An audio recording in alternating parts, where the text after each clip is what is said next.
J'adore cette scène dans Kids. J'ai remarqué tout de suite avec ce baiser-là, parce que c'est un baiser très saliveux. Alors justement, je distinguerais vraiment ce qui est de l'adolescence et l'adolescence de la jeunesse. J'ai l'impression que dans le film de Larry Clark, Kids, qui est vraiment le film que moi j'ai vu quand j'avais 15 ans, et je crois qu'il est sorti en 94 ou 95, et je l'ai vu, je l'attendais vraiment comme le film de ma génération d'adolescents, je sais pas. Et j'ai l'impression que chez Larry Clark, il y a vraiment un désir ultra particulier qui était vraiment propre à cette époque-là et à sa zone, disons, de réalisateur, qui était de filmer des jeunes adolescents qui avaient l'âge du rôle qu'ils avaient écrit et de s'intéresser à quelque chose même de physique chez eux. Et ensuite, qui s'est confirmé quand on voit What's Up Rockers, qui est un film que j'aime bien, même si je l'aime un peu moins que Kids. Et toutes ces scènes de réveil, hein, des garçons, des chicanos qui se réveillent, qui sont déguisés en rockers, enfin, dont le principe c'est d'aimer le rock alors que c'est pas du tout la doxa de leur communauté, et qu'ils ont des espèces de petits boutons partout, leur acné, leur épiderme. Donc voilà, ça c'était vraiment ce qui, à mon avis, est là dans cette scène-là entre garçon qui refile le sida à toutes ces jeunes vierges et cette petite fille, c'est vraiment de saisir ça. Moi, c'est pas ce qui m'intéressait forcément avec Belle Épine, parce que je suis vraiment allée chercher des comédiennes qui avaient parfois 10 ans de plus même que leur rôle. Elles avaient entre 25 et, sauf Agathe Schlenker qui est très jeune, qui a 20 ans, qui joue Marilyn dans le film, elles sont toutes vraiment plus âgées que leur rôle. C'était très important pour moi parce que j'avais pas envie que la sexualité soit le sujet du film.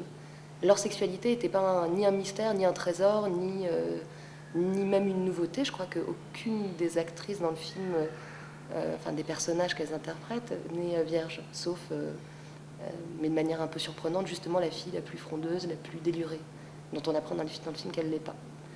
Et voilà, je crois que c'est ça qui m'intéressait. J'ai vachement de plaisir à voir Kids, que je trouve même très bien construit. Je trouve vraiment que c'est construit comme un opéra, c'est assez tragique quand même. Tout ça, ça se passe sur une journée, c'est ça, je me rappelle plus super bien, mais ouais, 24 heures. C'est 24 heures, voilà. Puis 24 heures et le temps presse, voilà.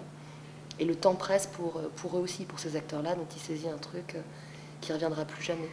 Voilà. Moi, j'ai travaillé différemment avec les comédiens de Belle Épine. Donc c'est les amants réguliers. Ouais. J'aime là cette scène, je les trouve. Je peux pas m'empêcher de penser à Lou Garrel, que je trouve hyper gracieux dans cette scène. Enfin, dans l'enchaînement comme ça, leur impudeur.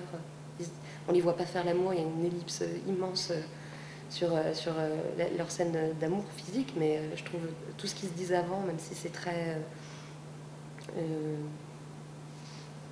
silencieux, quoi.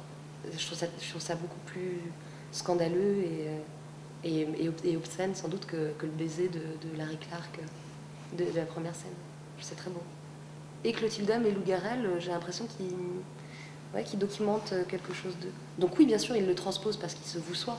J'ai l'impression qu'on plie toujours les scènes à notre propre expérience, sans que ce soit pour autant autobiographique, mais on est forcé de plier un peu l'existence comme ça à notre propre souvenir ou désir. Ouais. Malgré tout, on documente quelque chose de son époque.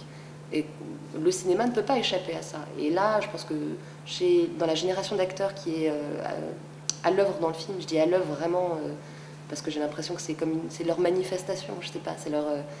ils sortent... moi, je le vois dans le film... que côte à côte, ces acteurs-là ont déjà des rôles derrière, on aura d'autres derrière, tout ça. Et c'est un plaisir immense dans le film, et qui n'est pas un plaisir trop mégalomane, puisque le film est amené, à mon avis, à être une étape dans leur carrière. Et j'ai pas envie d'avoir des figures qui n'existeront plus jamais dans le cinéma, au contraire. Non, non, pas du tout, c'est moi qui vous prie de m'excuser. Alors ça, c'est La Sentinelle, qui est un film que j'aime beaucoup. Voilà, la grâce immense de Emmanuel Salinger, je trouve, dans ce film-là. Ils sont dans la cafétéria et elle va lui dire qu'elle est la fille du prof principal, c'est ça, qu'elle est la fille. Et elle va lui faire un cours de... Et alors, il y a toujours cette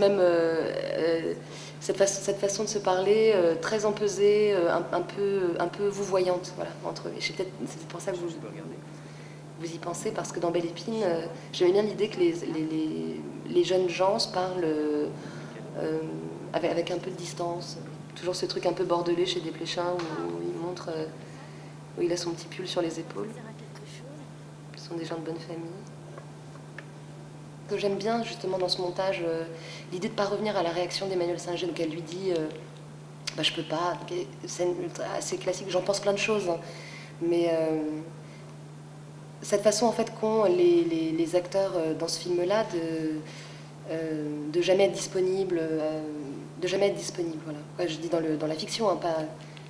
Je sais pas si ça a vachement de sens ce que je dis, mais qu'elle lui dise, qu'elle veuille de lui, puis que ça se termine par je peux pas. Et il coupe et on reste pas sur sa réaction à lui. J'aime bien ce montage-là. J'ai l'impression que le monteur dans Belle Épine, il aimait bien couper les scènes aussi comme ça, sans qu'on s'attendrisse, disons, sur la réaction des personnages. Parce qu'en fait, la situation doit parler d'elle-même. On doit avoir un peu confiance dans les moyens du cinéma. Et j'ai l'impression qu'il a cette confiance-là. Desplechin dans ce film-là. Et j'aime, là tout à l'heure je parlais d'Esther Kahn et La Sentinelle, voilà, c'est vraiment les deux films de Desplechin qui me restent très souvent en tête. Parce que dans La Sentinelle, il y a cette... c'est vraiment un film sur, pour moi, sur une identité qui s'affirme à un moment. Je crois que la dernière phrase qui me plaisait, c'était Salinger qui dit « Je m'appelle X, je suis le fils de X, qui était médecin ou avocat, je ne sais plus ». Et ça se termine sur cette phrase-là, et je trouve que le film qui pourtant fait un détour immense vers le film de genre, le film de genre vers le film policier, une intrigue qui englobe, qui excède à un moment un trajet d'apprentissage traditionnel ou d'initiation classique. Je trouve que dans ce film-là, il le réussit vraiment. Et disons que, contrairement à vous, moi je pense que dans La Sentinelle, c'est vraiment au contraire, en donnant l'impression, avec je vais dire un mot qui n'est pas un mot du tout dépréciateur, dans l'enflure de cette histoire-là policière, de cette intrigue-là d'espionnage, bon, je suis pas sûre que ça évoque une dimension politique dans le film. Au contraire, ça a nourri pour moi le trajet juste d'identification super simple du personnage principal. Et dans Belle Épine, je regrettais ça au moment de l'écriture du film et même de son tournage, c'est que le film n'a pas de dimension politique du fait du brouillage un peu temporel qu'on a cherché à avoir avec le chef décorateur et les costumes, et toute la direction artistique, elle est dans ce sens-là. On n'a aucun discours social, aucun discours critique à ce moment-là. La seule chose qui me semblait faire partie du film, c'était ce circuit-là, c'est un circuit périphérique. Et c'est un circuit illégal, transgressif, morbide, dangereux, dans lequel se retrouvent des gens qui vont à la mort dans l'indifférence des autres. Mais cette indifférence-là, je ne la traite pas non plus, puisqu'il n'y a aucun pouvoir public qui serait à côté trop laxiste, où il n'y a même pas de parents. Enfin, vraiment, la génération des adultes dans le film est pas suffisamment présente pour que ça puisse faire un contrepoint voilà, à leur liberté un peu funeste, un peu dangereuse. For me to turn and go.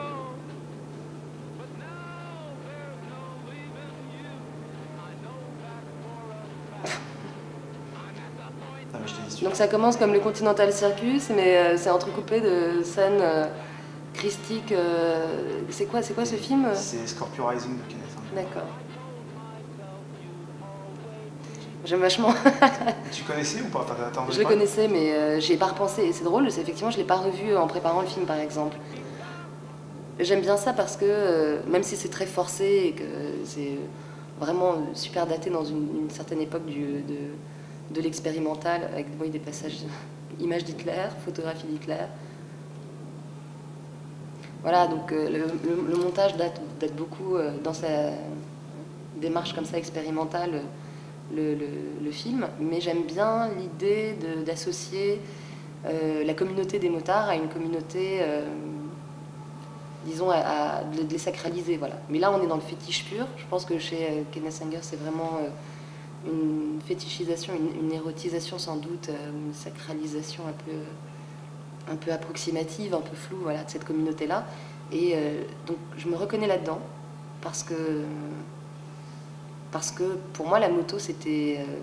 et cette communauté-là, ces bandes-là de motards, c'est forcément une érotique, donc je ne le cachais pas.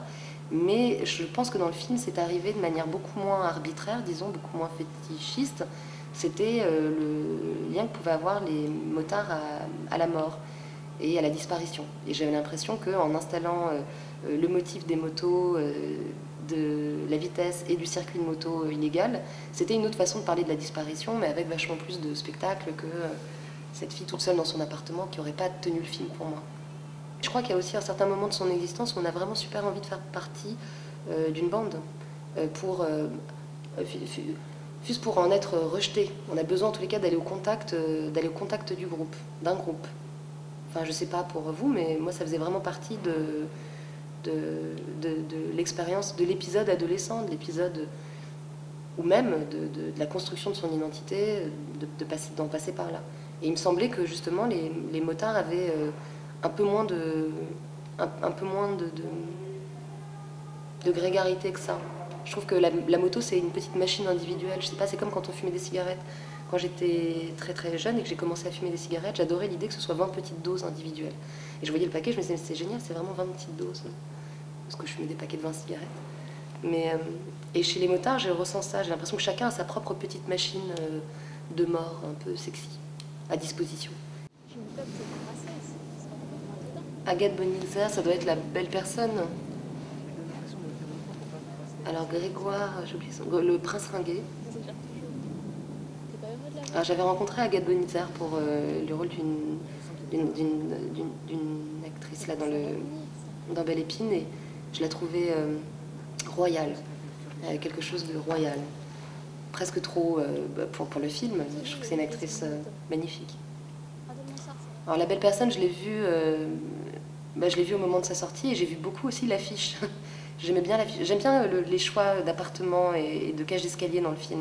C'est un repérage dans des appartements du 16e arrondissement, je crois, ou dans le 13e, qui est le quartier moi de mon enfance. Il y avait pas mal de cages d'escalier comme ça que j'aimais bien, graphiques, et qui sont des tentatives un peu flamboyantes, optimistes d'architecture en ville. J'aimais bien ça. Et on retrouve Louis Garrel, qui est, je trouve, l'un des très bons des grands acteurs de sa génération. Quand j'ai rencontré Léa Seydoux, j'avais pas en tête le rôle de La Belle Personne. D'abord, j'arriverais même pas, là c'est pas une scène où elle joue, où elle y est pas, mais d'ailleurs parce qu'elle est très peu dans le film. Elle est complètement, elle est dans les c'est un film qui joue sur cette présence-là, interstitielle d'elle. On la voit peu, et on travaille que sur sa rémanence, que sur le souvenir d'elle, parce qu'en fait elle apparaît peu, elle dit rien d'ailleurs dans le film. Et c'est drôle parce que dans Belle Épine c'est pareil, aussi un rôle très intérieur, et dans lequel elle a peu de possibilités de s'exprimer, ce qui est un peu injuste parfois pour certains acteurs, mais chez Léa Seydoux il y a cette possibilité-là de le faire. Je crois qu'elle évoque ça, qu'elle évoquait ça à ce moment-là. J'étais très mal à l'aise à l'idée de faire un casting. Je trouvais ça très dur quand on n'en a pas fait. C'était sans doute la chose qui me faisait le plus peur dans la mise en scène, parce que je trouvais que c'était difficile pour moi je trouvais ça difficile, voilà, de devoir rencontrer, enfin de devoir les choisir, de disposer comme ça. J'aimais pas trop cette sensation-là, voilà. Mais c'est pas un refus d'obstacle pour ne pas rencontrer d'autres actrices, c'est que j'ai trouvé en elle la possibilité de travailler en commun. Et j'ai trouvé en elle une partenaire potentielle très juste et solide. Et j'ai eu envie vraiment de ne rencontrer qu'elle, de le poser vraiment dans la relation dès le départ, et que ce soit comme un choix très très fort de mise en scène entre elle et moi, de la sentir responsabilisée par ça. Je ne me rends pas compte de son degré de notoriété, mais je vois bien. Quand on était au Festival de Cannes, je voyais qu'elle avait plusieurs films dans toutes les compétitions, et qu'on parlait beaucoup d'elle. Il y a eu comme ça un appel d'air, je sais pas, comme parfois quand on ouvre la porte, bah, d'un coup tout, il y a une grande bourrasque, quoi. Donc ouais, elle a changé de statut dans l'industrie, oui, du cinéma. Ouais, et je l'ai rencontrée sans doute pile un petit peu avant ce moment-là, oui. Ce qui est assez logique chez une actrice très jeune. Pour qui ça va assez rapidement, ça peut aller très vite en quelques mois. Oui, c'est après qu'elle a tourné dans des productions américaines à très gros budget et à grande visibilité, disons. Plus grande visibilité que des films comme le mien.